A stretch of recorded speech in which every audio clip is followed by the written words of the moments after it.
welcome to Home Gardening 480. I have the post-frost update.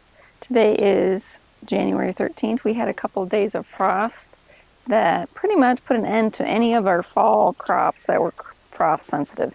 This is a zucchini plant that we had grown. I would say that's close to 5 feet long, that main stem, but now it's done.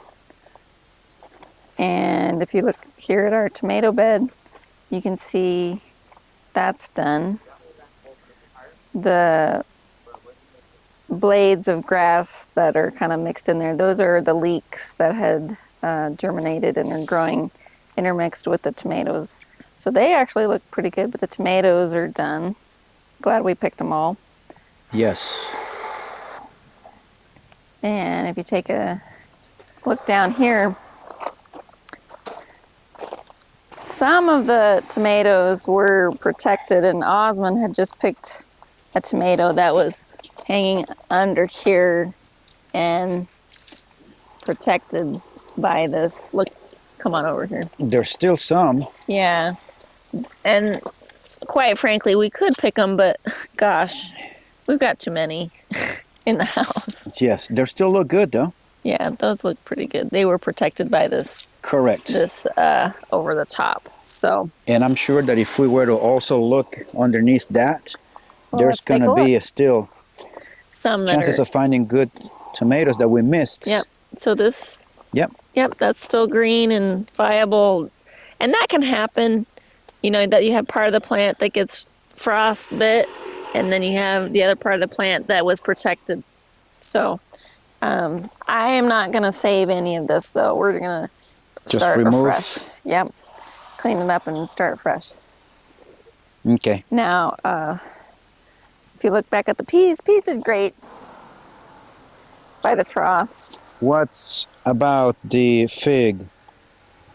Yeah, the fig was damaged a bit. You can see, look at the leaves there.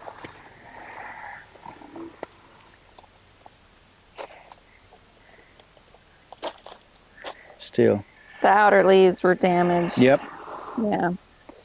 Now, if you turn and look at this other fig, you can see that the outer leaves were damaged. Same. A bit by that, but the good news is that figs are hardy and this will come back. So. Okay. So the peppers also are frost sensitive.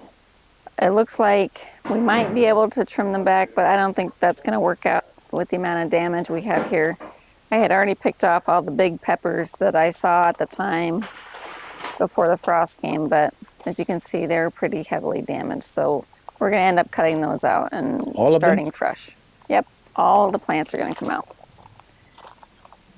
We're going to replace them with something else, or we're going to put new peppers on here? Haven't decided yet. Okay.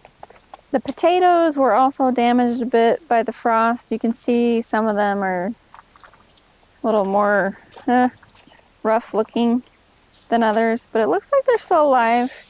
They're in the same family as tomatoes, so I don't know what we'll find under there, so we'll see. Okay. Well, that's pretty much what we have for you guys today on our update of post-frosts. Yep. We're able to pick up all of our tomatoes that we could, and the peppers and the zucchinis before the plants died.